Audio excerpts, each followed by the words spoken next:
Diseño experimental mendeliano con comentarios de Reginald Punet.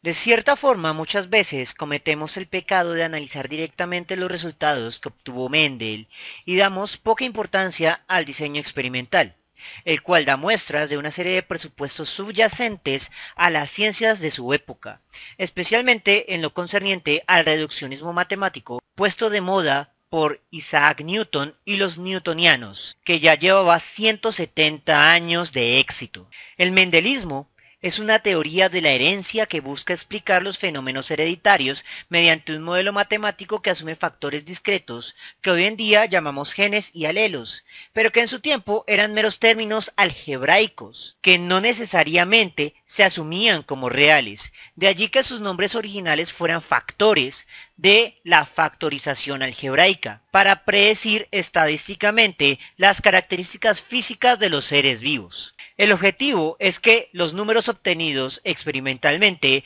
sean los mismos aproximadamente a los predichos teóricamente. Por lo anterior, se puede decir que el objetivo último de un ejercicio mendeliano matematizado es comparar dos cantidades numéricas, una experimental y la otra teórica. Adicionalmente, elegir un organismo modelo adecuado para las necesidades experimentales es crucial en la biología. Si se elige mal, se pueden llegar a obtener falsos resultados experimentales o resultados demasiado complejos, imposibles de ser analizados.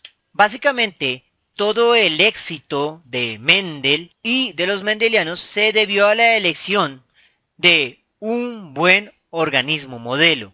El de Mendel, que tuvo resultados experimentales muy sólidos, fue la planta de guisante Pisum sativum. Sin embargo, en nuestro contexto es más famosa por el nombre arveja o, para los mexicanos que estén viendo esto, chícharos. Algunas ventajas de las arvejas como modelo biológico son que son fáciles y económicas de cultivar.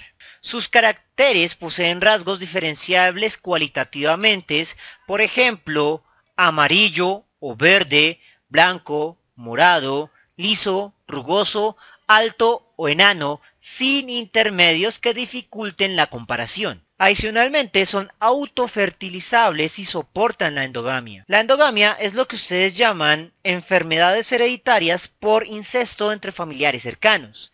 En este caso, la reproducción incestuosa de una planta consigo misma. Sí, las plantas de arveja pueden tener sexo consigo mismas y tener descendientes. La fertilización, adicionalmente, puede manipularse artificialmente, ofreciendo control sobre los cruces entre los individuos, por lo que podía conocer cuáles eran los caracteres de los parentales con respecto a sus descendientes. Esto empleando un pincel, pinzas y un pulso muy firme. Sin embargo, lo primero que hizo Mendel fue un proceso de purificación de caracteres. Teniendo en cuenta que el modelo mendeliano trasciende al propio Mendel, emplearemos los nombres que nos ha legado por tradición los mendelianos en el plural, para varias definiciones clave. La primera de ellas son los fenotipos o formas visibles. Un carácter es un aspecto del fenotipo que puede experimentar variación y es fácilmente distinguible, como el color de la semilla, la estatura de la planta, la textura del estuche de las semillas, que llamamos vainas, etc. Cada uno de estos caracteres pueden tener diferentes rasgos. Un rasgo será la forma del carácter. Por ejemplo, para el carácter color de semilla podemos tener rasgos amarillos o rasgos verdes. Mendel buscaba caracteres con rasgos fácilmente contrastables, es decir, que tuvieran una relación 0 a 1 blanco o negro. Por ejemplo, en la imagen tenemos los 7 caracteres clásicos. El primer carácter, textura de la semilla, que podía tener los rasgos liso o rugoso. El segundo carácter, color de la semilla, con sus rasgos amarillo o verde. El tercer carácter, color de la flor, que podía ser blanco y digamos que no blanco, ya que dependiendo de la fuente, la flor puede ser roja o morada. Lo explicaremos posteriormente. El carácter 4, forma de la vaina o estuche de semillas, que puede ser lisa o arrugada. El quinto carácter, color de la vaina, que puede ser amarillo o verde. El sexto carácter, el punto de nacimiento de las flores, que pueden ser en los ejes laterales de las plantas, también conocido como axial, o únicamente en las puntas de los tallos, también conocido como terminal. Finalmente, el último carácter, longitud de crecimiento del tallo, que puede ser tallo alto o tallo enano. ¿Recuerden que les dije que el color de la flor es algo complejo? En la naturaleza, las poblaciones de las especies experimentan altos niveles de diversidad, flores de colores y formas diferentes, texturas de semilla diversos, tamaños de plantas muy variables, entre otros. El método newtoniano de experimentación y, en general, de hacer ciencia, incluso a un aspecto teórico, implica necesariamente abandonar todo este ruido ambiental y o encontrar un sistema de variables reducidas. Esto se conoce como reduccionismo. En lo que concierne el color de la flor de la arveja, en realidad la arveja no es solo blanca y morada.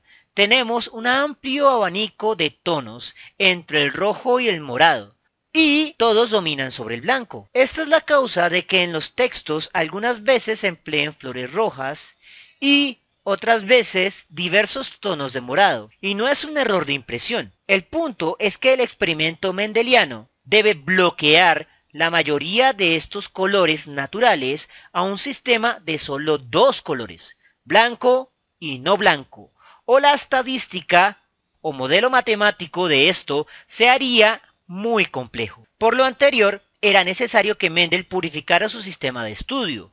Para hacer esto, tuvo que autopolinizar artificialmente las flores de cada uno de los linajes por varias generaciones sin permitir la producción de semilla no planificada. En el proceso, algunos rasgos de plantas se perdieron, como la gran mayoría de los colores de flor, permitiendo la llegada a sistemas reducidos de solo dos rasgos por cada carácter. El diseño experimental mendeliano consta de los siguientes pasos.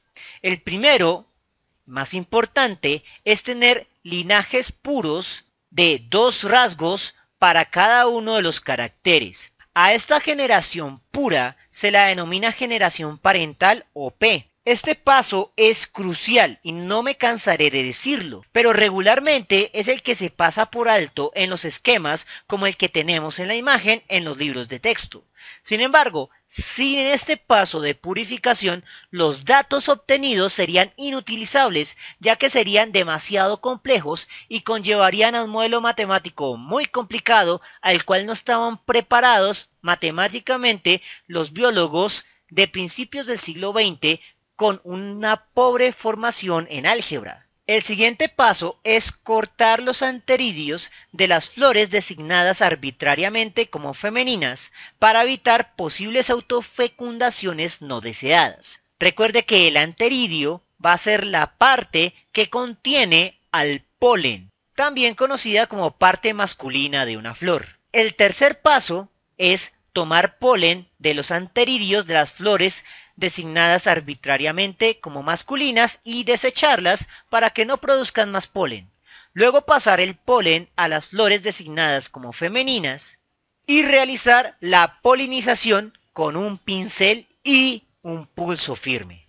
La primera generación o generación de plantas padres se va a simbolizar como parental o P, mientras que la siguiente generación de plantas hijas se va a denominar generación de hijos 1, filial 1 o simplemente F1. Adicionalmente, en los experimentos mendelianos tenemos la producción de una nueva generación. Para generar esta generación que será designada como F2, se toman algunas plantas F1 y se autopolinizan con polen de la propia flor, para asegurar que el material genético de ambos parentales es el mismo. Ese es el procedimiento que hacía antes Mendel para asegurar la pureza de sus linajes y evidentemente se hace para verificar la pureza de la progenie en la generación F2. Los experimentos mendelianos nuevamente, siguen la tradición newtoniana al ser muy matemáticos, tener una planificación previa exhaustiva y que el experimentador ya tiene cierta idea de los resultados que deberían aparecer, lo que denominamos la hipótesis nula. Con esto en mente, dependiendo de la cantidad de caracteres analizados matemáticamente, nos referiremos a varios tipos de problema. El más simple se denomina como problema monohíbrido, de un solo carácter. Pero también podemos tener problemas de tipo dihíbrido en el cual se analizan dos caracteres.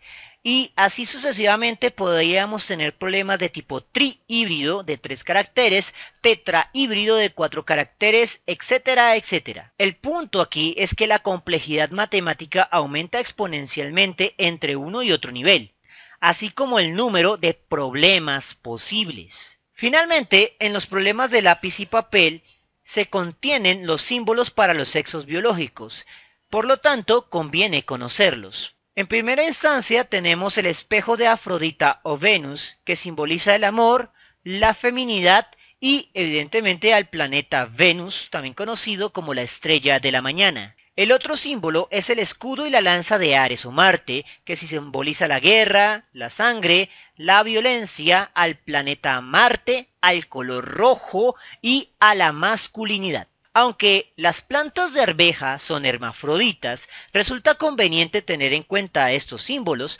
ya que, de hecho, en el diseño experimental, como vimos, algunas plantas son designadas como machos, destruyendo las partes femeninas, y otras plantas van a ser designadas como hembras, destruyendo las partes masculinas.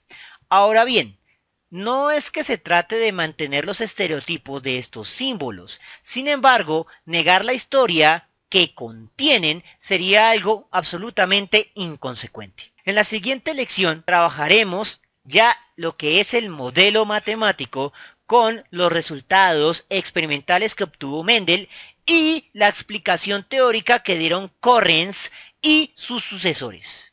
Espero que les haya gustado y nos vemos en una próxima oportunidad.